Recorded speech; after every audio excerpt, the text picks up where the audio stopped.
માં આશાપુરા ન્યૂઝ ચેનલમાં આપનું હાર્દિક સ્વાગત છે।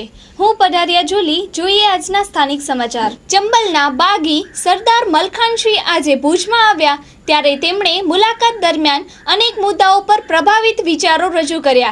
આજે ભુજ શહેરની મુલાકાતે ચંબલના એક વખતના બાગી સરદાર મલખાનસિંહ હરીશચંદ્રસિંહ જાડેજાના વિંજાણવાડાના મહેમાન બન્યા। શરૂઆતમાં સાવજસિંહ, વીરભદ્રસિંહ, હનુમંતસિંહ વગેરેએ સ્વાગત કર્યું। ભચાઉના નગરપતિ વિરેન્દ્રસિંહ તથા સદસ્ય અશોકસિંહે ખાસ હાજરી આપી હતી। સ્વાગત બાદ ખાસ મુલાકાતમાં મલખાનસિંહે જણાવ્યું કે ગૌ હત્યા થાય છે ત્યારે ખૂબ જ દુઃખ થાય છે। બળાત્કારીઓને સખત સજાની પણ હિમાયત કરી તથા નક્સલીઓની સમસ્યાઓ સમજી વાટાઘાટોની હિમાયત કરી। જોઈએ એક મુલાકાત। ચંબલનું એક પાત્ર અને ચંબલમાં જેમણે પોતે એક બાગી તરીકે પોતાના ન્યાય મેળવવા માટે જે અભિયાન ચલાવ્યું અને પાછળથી ખૂબ જ લોકપ્રિય બન્યા તેવા બાગી મલખાનસિંહ આપણી સમક્ષ હાજર છે। તેઓ કચ્છના મહેમાન બન્યા છે અને આજે ભુજમાં હરીશચંદ્રભાઈને ત્યાં તેઓ આવ્યા છે। તો આશાપુરા ન્યૂઝ ટીમ આપણા દર્શકોને એમની એક એક્સક્લુઝિવ મુલાકાત બતાવવા ઈચ્છે છે કે એમનું જીવની કેવી રહી, તેઓ કઈ રીતે લડ્યા અને અત્યારે શું સામાજિક પ્રવૃત્તિઓ કરી રહ્યા છે। તો આપણે આજે મળીએ મલખાનસિંહજી। देखिए, सामान्य व्यक्ति जो आप बता रहे हैं वो सामान्य व्यक्ति तो होता ही है। गरीब आदमी चाहे वो गांव में रहे या शहर में रहे, अगर उसकी समस्या जो है बड़ी जटिल समस्या है। हमारे बागी बनने का आप 2-4 दिन लगेंगे आपको अगर इंटरव्यू लेने में। अगर उस पीड़ा को आप देखेंगे सुनेंगे तो आपको भी दर्द होगा कि हकीकत में ये 15 साल अपने परिवार अपने बच्चों को छोड़ के समाज को पूरा राजपूताना छोड़ के और एक चंबल के घाटी में शरण दिया। कारण उसका ये है कि जो लोग अन्याय को पी जाते हैं और उसको बर्दाश्त कर लेते हैं वो बहुत ख़राब बात है, और हम लोग उस अन्याय को बर्दाश्त नहीं कर पाए। इसलिए हम चंबल पे अपना बंदूक लेके और अपना 15 साल एक बनोवास काटा। घटना तो एक ऐसी थी कि हमारा एक मित्र था, हम विरोध करते थे उसका अन्याय के खिलाफ, धर्म के प्रति हम उसका बात करते थे तो उसको भी ठिकाने लगा दिया किसी लफंगों ने। बहुत बड़े बड़े लोग थे उसमें, और इसके बाद कईयों गोलियां हम पे चलाई, हम बचे। जब हम समझ गए कि कानून से कहीं कुछ नहीं हो रहा, मध्य प्रदेश सरकार सुनने को तैयार नहीं है, सीएम सुनने को तैयार नहीं है, एसपी डीआईजी कोई सुनने को तैयार नहीं है, हमारा एक ही रास्ता बचा था कि बागी बनना, और हमारा कोई रास्ता बचा नहीं था। 15 साल हमने जीवन काटा है तो अपना बेड़ के अंदर काटा, डांग के अंदर, डांग बेड़ बोलते हैं जैसे झाड़ियों में, भूख प्यास भी सहन की। उसमें हम किसी के घरों में नहीं रहे, हम कहीं किसी के लॉज में नहीं रहे, हम कहीं सिटी में नहीं रहे। हमने अपने दल को लेके एक फौजी शासन बनाए के और अपना एक बेड़ के अंदर अपने हाथों से रोटी बनाई और हाथ से खाना बनाए के सब लोगों ने खाया, भाईचारा रखा। और अगर कोई आमना सामना हमारे सामना कोई करता है उसका हमने बराबर जवाब दिया। आपने चंबल से बाहर ले आने का एक प्रेरणा मिली कि हमारा जो बहुत अच्छा प्रदर्शन चल रहा था जनता के बीच, जनता की शिकायत थी कि मलखानसिंह के होते हुए अन्याय नहीं होता चंबल घाटी पे। जब हमने समर्पण कर दिया तो बहुत से लोग चंबल के बहन बेटी बड़ी दुखी होने लगी। जो लफंगे लोग थे, कट्टे बट्टेधारी थे, जो लूटपाट करते थे, क्षोत्र काम करते थे, गलत काम करते थे, तो बहुत बड़ी समस्या आई। और वहाँ बयान दिया, और जहाँ जहाँ हमारे केस चले उन जजों पे बयान दिया वहाँ की महिला और जनता ने कि मलखानसिंह जब चंबल घाटी पे थे तब हमारी बड़ी सुरक्षा थी। आज जब समर्पण कर दिया तो आज हम अपने खेतों पे नहीं जा पाते, हम अपना घर पे नहीं रह पाते। जब वो बागी थे तो हम लोग सब सुखी थे, हम चौरे में सोते थे, बैठे रहते थे, खेतों पे रहते थे। आज हमारी ऐसी समस्या ख़त्म हो गई कि आज हम अपने खेत पे बहन बेटी नहीं जा सकती। बस भगवान का भजन करना।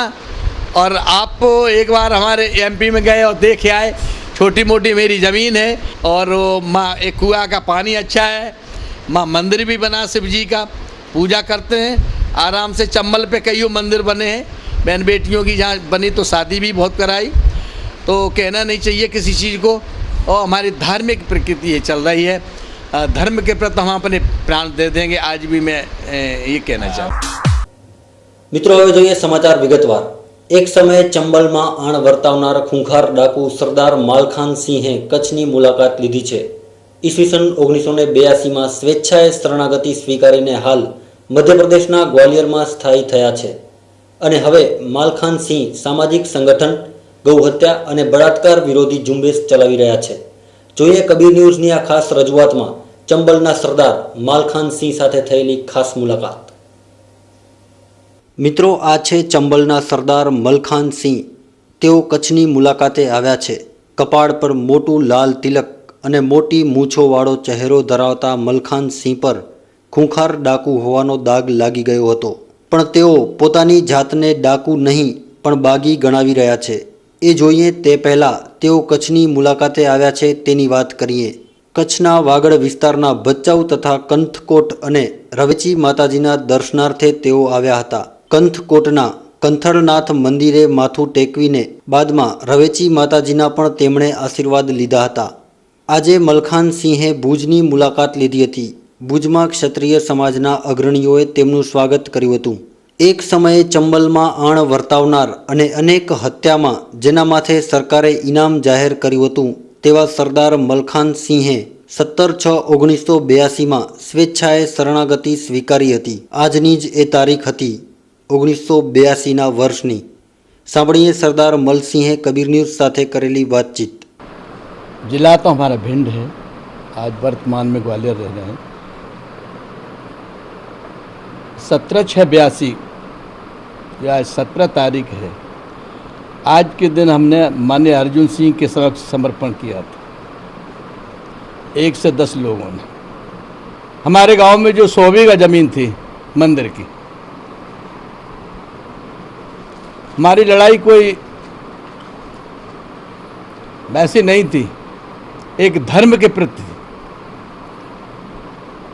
हम चाहते थे कि वो मंदिर की ज़मीन मंदिर से लगे, तो जो विरोधी पक्ष के लोग, जो लफंगे थे, जो पावर में थे, वो राजनीति जैसे होता है, कोई आदमी बड़ा आदमी हो जाता है तो वो राजनीति उसके घर में होती है, तो गरीब आदमी का कभी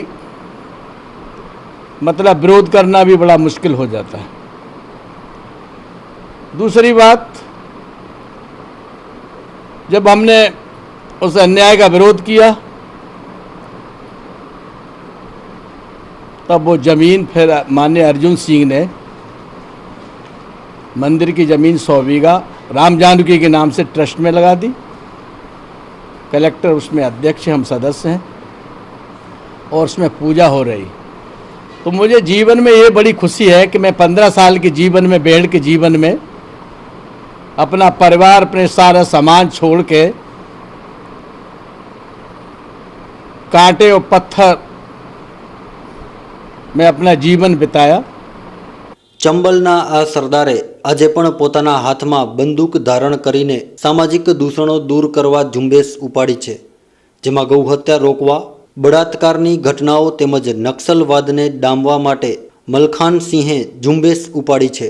કબીર ન્યૂઝ સાથેની વાતમાં મલખાન સિંહે કહ્યું હતું કે ચંબલમાં બળાત્કારની કોઈ ઘટના નથી બનતી અને જો કદાચ બને છે તો આરોપીને સાંજ સુધીમાં શોધીને ઝાડ પર લટકાવી દેવામાં આવે છે, જ્યારે આજના શાસનને નબળું ગણાવીને તેમણે વખોડ્યું હતું।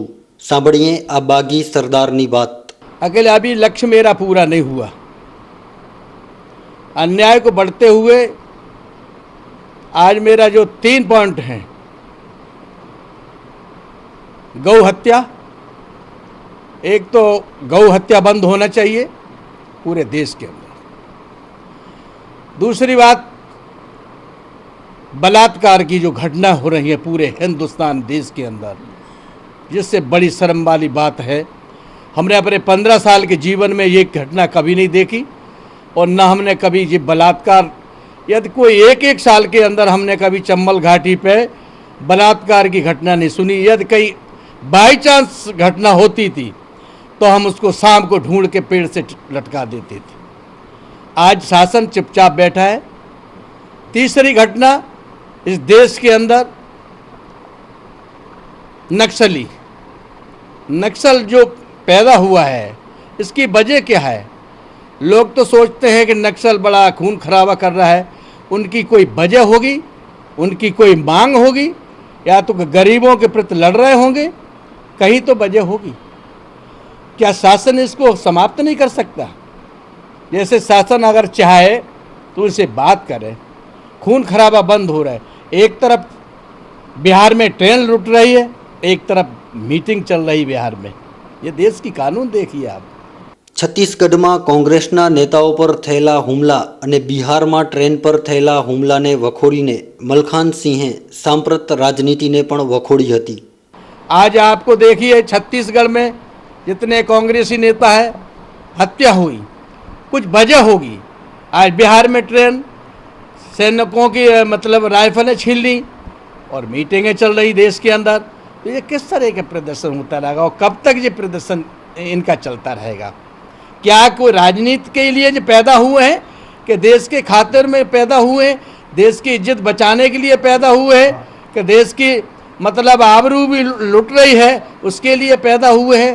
तो क्या किसके लिए पैदा हुए हैं? राजनीति क्यों करते हैं? क्या मतलब है? राजनीति करने का कोई अर्थ नहीं होता।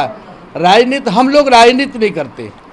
हम एक क्रांतिकारी का काम है हमारा, ये लूटपाट का काम नहीं। हमें बंदूक, अन्याय अत्याचार हुआ तब हमने बंदूक उठाई। वो अन्याय अत्याचार अब हमें बर्दाश्त भी नहीं हो रहा। મલખાન સિંહે મીડિયા સાથેની વાતમાં પોતાની જાતને ડાકુ નહીં પણ બાગી ગણાવી હતી। પોતાના પર થતા અન્યાય સામે બગાવત કરીને તેમણે હાથમાં હથિયાર લીધું હતું અને હાલના સમયે તેમણે રાજકારણીઓને ડાકુ ગણાવ્યા હતા। સાંભળીએ મલખાન સિંહની આ વાત।